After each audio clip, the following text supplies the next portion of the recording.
Meus amados irmãos, eu cumprimento a todos com a paz do Senhor.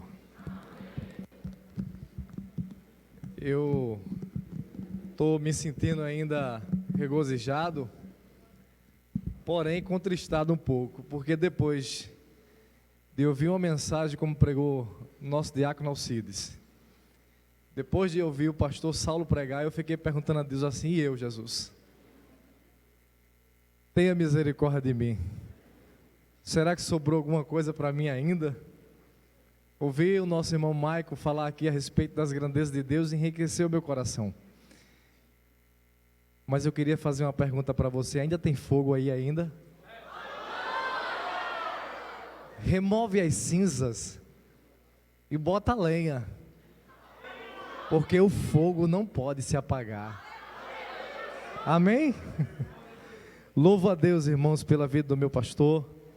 Quero agradecer a nossa irmã Paula também, agradecer ao nosso presbítero Felipe, pela confiança em nossa pessoa. Sei da responsabilidade sobre meus ombros e de como pesa isso, depois de ouvir tanta coisa boa que Deus falou aos nossos corações.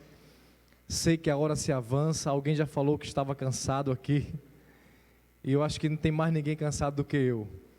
Eu larguei do trabalho, fui para casa, peguei a minha esposa e disse: vamos para a vigília. E daqui a pouco eu estou escalado para trabalhar de novo. E quando eu chegar do trabalho, irmão, eu venho para a doutrina, porque eu não consigo viver sem essa palavra. É ela que salva, ela que liberta, ela que transforma, ela que tira de cima, põe embaixo, tira de baixo, põe em cima. Ela que faz e vai além onde nós não podemos ir. Louvado seja Deus. Capítulo de número 8 do livro de Neemias. Louvado seja Deus. Deus tenha bondade de nós. Oxalá que Ele batize ainda nesses minutos com esse seu Espírito Santo.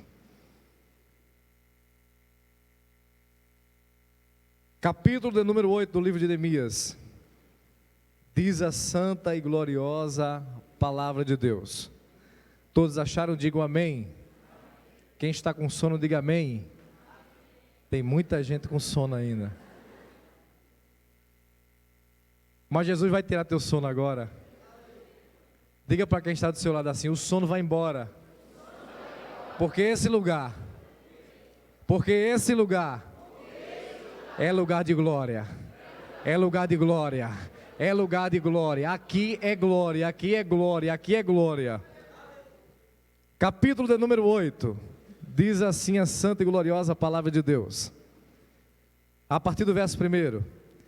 E chegando o 7º mês, e estando os filhos de Israel nas suas cidades, todo o povo se ajuntou como um só homem na praça diante da porta das águas. E disseram a Esdras, o escriba, que trouxessem o livro da lei de Moisés, que o Senhor tinha ordenado. Esdras, o sacerdote, trouxe a lei perante a congregação, assim de homens como de mulheres e de todos os sábios, para ouvirem no primeiro dia do 7º mês. E leu nela diante da praça, que está diante da porta das águas, desde a alva até o meio-dia, perante homens e mulheres sábios, e ouvidos de todo o povo estavam atentos ao livro da lei. Esdras, o escriba, estava sobre um púlpito de madeira, que fizeram para este fim, e estavam em pé junto a ele, e a sua mão direita Matitias, e Sena, e Ananias, e Urias, e Uquias, e Maceias, e a sua mão esquerda Pedaías, Misael e Malquias, e Assum, Asbadana, Zacarias e Mesulão. E Esdras abriu o livro perante os olhos de todo o povo, porque estava acima de todo o povo, e abrindo ele, todo o povo se pôs de pé. E Esdras louvou ao Senhor, o grande Deus, e todo o povo respondeu: amém, amém. E levantando-se as mãos, inclinaram-se em terra e adoraram ao Senhor com o rosto em terra. Amém? Glória seja dada ao eterno Deus. Amados irmãos, a tônica dessa mensagem nos traz uma nota menor. Me ajude, meu tecladista. Talvez o sentimento que permeia nesse momento ao ler o livro é um sentimento de entender e conhecer qual é o texto e no que ele se aplica. É saber que, por um momento, o povo aqui descrito de Israel viveu uma vida dissoluta diante e longe da face de Deus. Perderam a essência do que era adorar a Deus. Esqueceram do Deus que havia o tirado de muitas enrascadas, de que havia feito coisas mirabolantes em suas vidas, e por algum momento deixaram de lado o Deus que faz. Esqueceram dos projetos que foi pregado aqui nessa noite, de sonhos que Deus havia brotado no coração de cada um deles. O texto é nobre e nos faz recordar acerca de um povo de Israel, que não é diferente do povo de hoje. Somos basicamente parecidos com esse povo.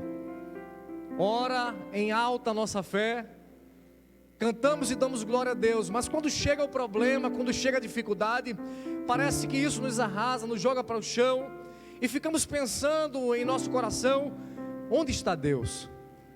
Até onde Deus vai para olhar para nós em momentos de angústia? Quem é esse Deus que por um momento Ele eleva a autoestima do ser humano e em algum momento parece que vira as costas? O povo de Israel, quem sabe da história conhece, sabe que eles haviam perdido a sua própria essência, deixaram de lado o carinho que tinha por Deus, os sacrifícios já não tinham mais sentidos. Mas para entendermos o texto de fato, precisamos voltar no tempo.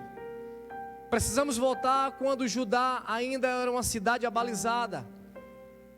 Um tempo em que o povo escutava por um lado e por outro lado se desviava. Jeremias começa nas suas expressões, e dentre elas e muitas que ele falou para o povo de Judá, uma delas chama a atenção, que o povo de fato, apesar do seu conhecimento todo a respeito de Jeová, seriam levados cativos, perderiam a sua liberdade e por algum momento sentiriam falta daquele aconchego que era a sua terra natal. Eu olho e vejo que o desejo do meu coração era pregar o Salmo 137, mas o contexto também está inserido nisso. Quando eu olho para o Salmo 137, eu vejo o povo cativo dentro da Babilônia, chorando e gemendo, e uma única coisa que fazia era carregar de um lado argila e do outro água misturada com capim, trabalhando em trabalhos forçados.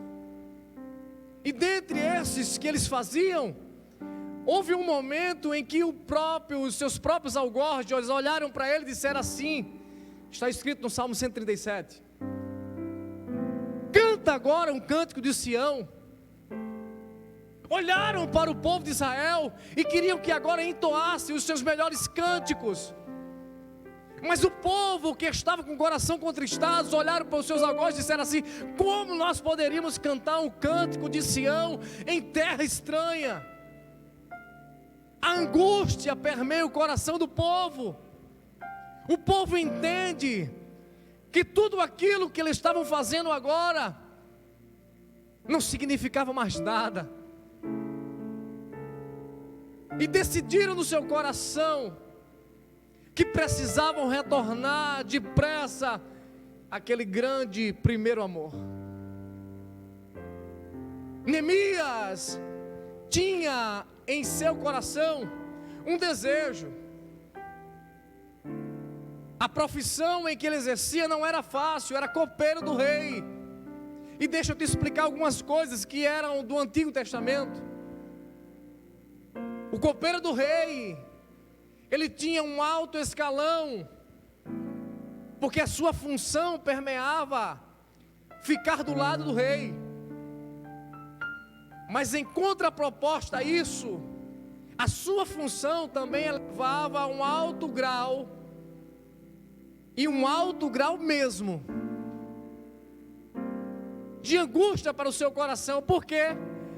Porque ele sabia que toda comida, que antes de passar para o rei, ele precisava prová-la. E conta-se um dos maiores estudiosos e teólogos da época, um deles conhecido como Flávio Josefo, arqueólogo, diz que muitos dos copeiros daquela época morriam assustadoramente, porque provavam comidas envenenadas. Pare e pense agora, a função que ele exercia lhe dava o direito de ter uma patente, porém, carregava consigo um grande risco. Um dos irmãos de Neemias aparece e diz para ele: olha, o povo que voltou, que retorna dos 70 anos de cativeiro, estão em aperto. O coração de Neemias fica contristado e seu semblante cai,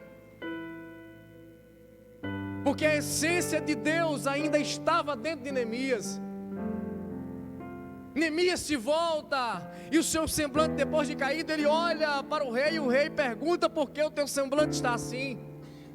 Ele sabia que o seu semblante não poderia mudar, porque o rei poderia entender de outra forma, poderia entender que aquele momento ele estava passando por uma dificuldade, que isso ia para a vida do rei. De modo nenhum ele precisava estar daquele jeito. Ele tinha que, apesar das suas dificuldades, precisava estar sorrindo diante do rei, precisava passar uma confiança para o rei, e que o rei precisava sentir isso de fato. Neemias pede autorização, vai, e você conhece o texto muito bem, melhor do que eu, reedifica em 52 dias, apesar dos algozes, dos adversários que se levantam contra Neemias. Neemias decide no seu coração não se contaminar com isso, e decide seguir a sua missão. Olhar para o lado muitas vezes nos faz perder o foco. Olhar para as dificuldades muitas vezes nos faz deixar de ver a glória de Deus. Quantas vezes os problemas chegam, e aqui foi pregado pelo pastor Saulo e nosso diácono Alcides, de que muitas vezes essas tempestades aparecem no caminho para mostrar para nós mesmos quem somos diante da presença de Deus. Se glorificamos a Ele pelaquilo que Ele vai dar, ou se glorificamos a Ele pelaquilo que Ele já deu. Será que tem valor o sangue dele lá na cruz do Calvário nessa noite? Será que você veio aqui para passar uma vigília simplesmente e voltar do mesmo jeito? Será que vale a pena voltar e passar por essas portas e dizer assim: Deus não falou comigo? Pois é, para você que restou e ainda disse isso no seu coração, eu venho como homem de Deus para dizer para você: a promessa de Deus está de pé. A promessa de Deus ainda está de pé sobre a sua vida. Nem que seja no amém, mas Ele vai te catar e vai te pegar. Quem sabe se Ele vai te sacudir ou não, não sei. Mas eu sei de uma coisa: você não sai daqui sem sentir a presença de Deus. Aleluia. Eu fiquei pensando que há 20 anos atrás eu estava descendo para comemorar essa data, vestindo roupas horrendas, conhecendo uma alegria passageira, até que um dia eu entrei em uma igreja e ouvi alguém falar a respeito de alguém que muda a vida. E eu fiz prova, eu disse, se esse Deus muda, eu quero ver. Na época, era o diácono Belo, hoje evangelista. Pregava uma mensagem que parece que alguém havia contado a minha história para ele. Eu olhei para um lado, para dentro da congregação, olhei para o outro e fiquei procurando se tinha alguém conhecido. Eu digo, não é possível, alguém contou a minha história para ele. Aleluia. Ele não é fofoqueiro não, mas ele revela. Ele conhece seu endereço, sabe do seu RG, do seu sapato, conhece a tua estrutura, a tua história.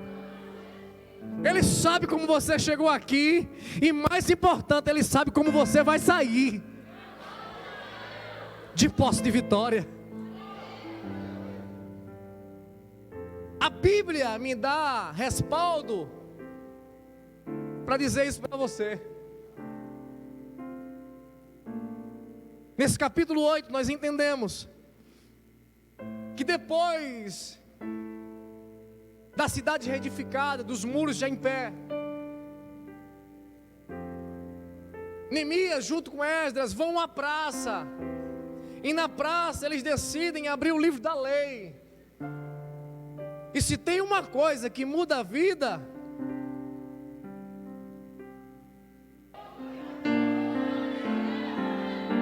é a palavra dele.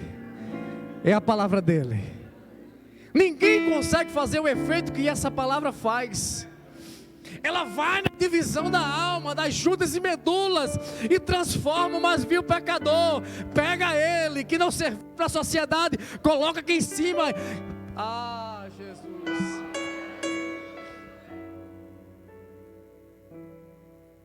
Um homem que não merecia, alguém que poderia ter todos os motivos para estar no mundo do crime. E olha, que eu conheci não foram poucos. Certa feita, estudando no colégio Clotilde Oliveira, na Avenida Norte, número 96, alcançaram a polícia um grande amigo, que eu achava que era amigo, o nome de Maná. A polícia alcançou ele e na entrada de Nova Descoberta desferiram em torno de 70 tiros sobre a sua vida. Eu corri, olhei e vi aquele homem ali dentro e eu disse, Deus, como pode?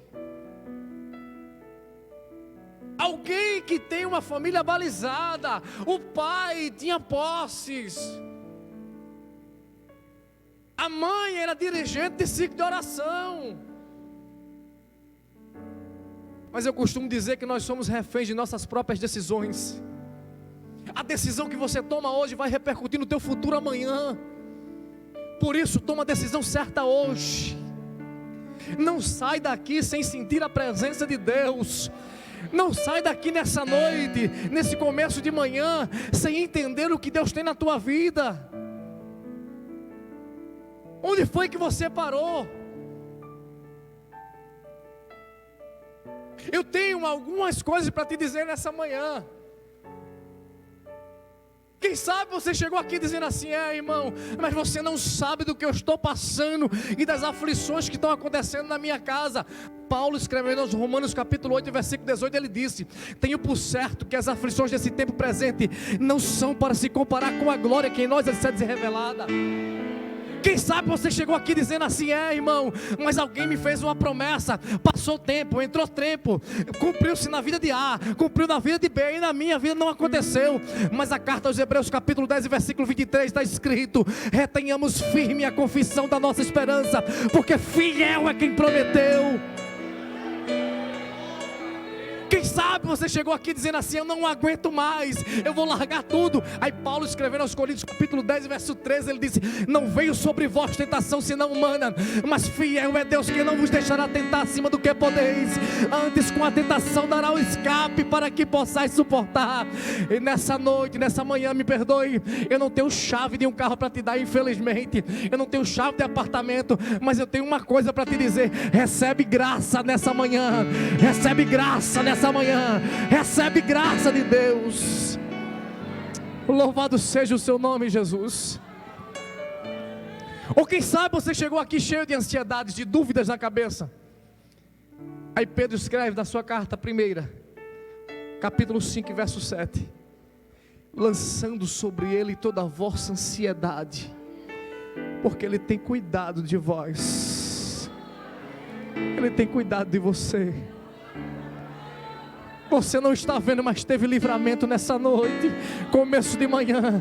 Você não está vendo, mas Ele te fechou uma porta, porque você achava que essa porta ia te tirar da presença de Deus. Mas está aqui o Deus de Apocalipse capítulo 3 e verso 8, que diz assim: conheço as tuas obras, e eis que diante de ti eu pus uma porta aberta que ninguém pode fechar. Tendo pouca força, guardasses a minha palavra e não negasses o meu nome. Nessa manhã, Deus manda lhe dizer com toda a ênfase que existe: a porta está aberta, a porta está aberta, a porta está aberta. Aleluia, aleluia. Eu não sei você, talvez a sua vida tenha sido nascido na igreja, mas eu não tive esse privilégio. Quem sabe você teve todos os privilégios. Deixa eu te dizer o que minha família era. A minha mãe era costureira de centro de Umbanda. Os meus tios militares, eu gosto sempre de contar isso, e disseram para minha mãe, porque o meu pai conheceu a minha mãe e foi embora. E com 6 meses de gravidez, ela dentro de casa, os meus tios decidiram no seu coração que ela deveria ceifar a minha vida. E aí forçaram ela a tomar medicamento. Ela ingere todo aquele medicamento. Mas foi dito aqui que mesmo longe da presença de Deus, Deus te protegia. Minha mãe vai até o terreno, e lá fora olha para o céu e diz: Deus, eu não te conheço, não tenho experiências contigo, mas se tiver algo na vida desta criança,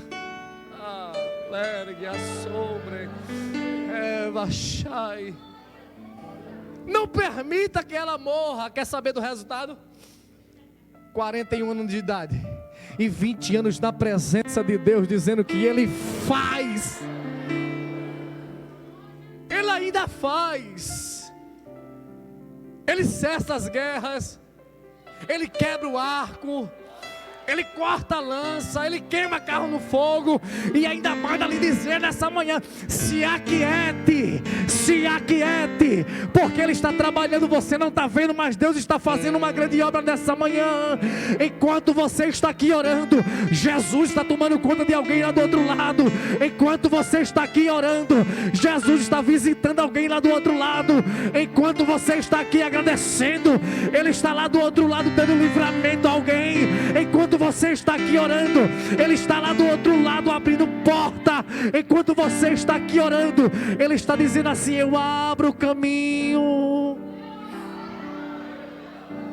Aleluia. Eu relutei com Deus para pregar uma mensagem de fogo. A vontade era sair correndo, marchando, pulando, mas o Espírito Santo disse a mim: eu preciso ainda sarar alguns corações. Ainda existem feridas abertas. O que precisamos entender, irmãos, é que nem todo mundo que está dentro da igreja vai receber seu milagre de imediato. Eu preciso de um milagre. O meu filho de 3 anos de idade está com desvio no esôfago. Vamos fazer um exame. E a médica chamou a minha esposa para conversar, depois teve que me chamar também. O desvio que ele está no esôfago é passivo de operação. Mas eu não deixo de crer que o Deus que está aqui, eu não deixo de crer que o Deus que está aqui,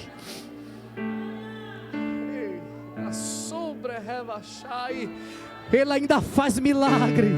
Ele ainda faz milagre. Eu não deixo de crer que enquanto eu estou aqui, Jesus visita a minha casa e diz assim: volte para o lugar.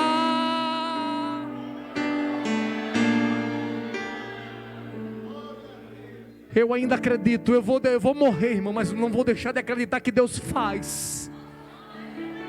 Eu não vou deixar de acreditar que Deus ainda faz milagres.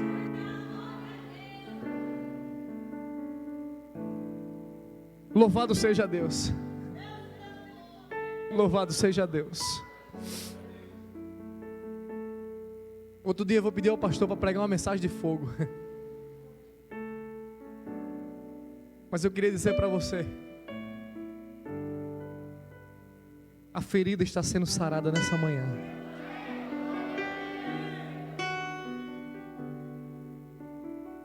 Alguém lá do outro lado está sentindo a presença de Deus por conta da tua adoração.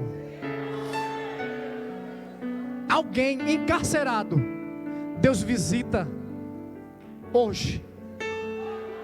Deus ainda quebra coração de pedra, transforma a vida de alguém, traz para aqui para dentro. Porque quando a gente não quer fazer, irmão, Deus vai lá fora, pega, chama, dá banho de sangue, transforma e bota aqui em cima. Você não é exclusividade. Saiba disso. A obra precisa ser feita. E há recompensa para o teu trabalho. Hebreus capítulo 6 e verso 10 diz que há recompensa para o vosso trabalho. Essas horas que você passou aqui, porque para algumas pessoas foi hora perdida, para Deus está sendo somado no céu. E eu não sei você, mas eu tenho uma conta corrente com Deus. Eu sinto que hoje ela ficou positiva. E a tua, como é que está hoje? Faz aí, tira um extrato aí agora, vai lá, tira um extrato com Deus, para saber como é que está a tua conta. Para saber se ela está positiva. Porque se ela estiver positiva, você levanta a mão nesta manhã e diz assim: Jesus faz, e Ele faz. Você diz: Jesus vai, e Ele vai. Você diz assim: Jesus pega, e Ele pega. Eu sinto que Jesus vai pegar muita gente aqui ainda hoje, viu? Oxalá que Jesus lhe pegue. Eu costumava dizer isso quando ia pregar: Jesus vai lhe pegar. Vai lhe pegar. A obra que Deus tem na sua vida é grande. E por que ficar aí parado? Ah, irmão Luciano, eu comecei até bem, mas de repente pelo meio do caminho eu senti vontade de me esquivar. Aí Paulo, escrevendo aos Filipenses capítulo 1 verso 6, ele disse: aquele que em vós começou a boa obra há de aperfeiçoar até o dia de Jesus Cristo. Meu pastor, se me autorizar a levantar a igreja, se me autoriza? Ficamos de pé. Louvado seja Deus. Louvado seja Deus. Louvado seja Deus. Estica aí, crente. Se estica. Jesus está aí contigo. Olha ele do lado aí, ó. Olha o sorriso do teu irmão que está do teu lado. Olha para ele o sorriso. Vê como é que está a cara dele. Se está de sono, se está de tristeza. Mas se ele tiver com a cara bem emburrada, toca nele e diz assim: olha, Jesus está fazendo uma grande obra. Mas se ele estiver sorrindo, dá um abraço nele aí e diz assim: olha, Jesus vai fazer. Isso. Deixa Deus te usar, crente. É final de culto, é começo de manhã. Deus pode batizar com o Espírito Santo aqui ainda. Deus está aqui, Ele pode fazer coisas grandes. O teu amigo Espírito Santo está aqui, Ele quer fazer coisas grandes. Eita, Jesus começou ali já, viu? Já começou ali. Já começou ali. Jesus está renovando. Jesus pode batizar com o Espírito Santo. Ele pode batizar. Me ajuda, tecladista, me ajuda. Me dá um Lá menor aí. Escuta aí, crente. Eu navegarei no oceano do Espírito. Deixa Jesus te tomar. Deixa Ele movimentar as águas ali agora. Isso. Recebe um abraço de Deus aí. Recebe um abraço do Espírito Santo. Recebe aí um toque sobrenatural da presença de Deus. Olha, ela começou a renovar. Olha de novo. Recebe de novo. Recebe de novo. Recebe de novo. Recebe de novo da parte de Deus. Recebe de novo da parte de Deus. Toma aí, deixa Deus te tomar, querido. Adorarei. Olha o que Deus está fazendo. É Ele que faz isso. É Ele que faz Ao isso. Deus do É Ele que faz isso. É Ele que faz isso. Recebe de novo. Espírito, Espírito. Isso. Deixa Deus te tomar. Desce como Deixa Deus te fogo. tomar. Vem como em Pentecoste. Jesus começou a encher. Olha Jesus enchendo a minha E casa. enche-me Isso, de Jesus. novo. Isso. Espírito, Espírito. Toma Jesus nas suas mãos agora. Toma Jesus nas tuas mãos agora. Que desce como Não batiza, Jesus, fogo. batiza. Batiza no teu Espírito Santo agora. Batiza Vem no teu como Espírito em Santo agora. Pentecoste. Renova, Jesus. E enche-me de novo. Recebe aí, recebe, crente. Baixinho, baixinho, baixinho, baixinho. Eu adorarei Você sabe que por que você está aqui nessa manhã? ao Deus da minha vida. Sabe por que o diabo tem raiva de você? E por que ele tentou te parar para que você não chegasse aqui nessa manhã?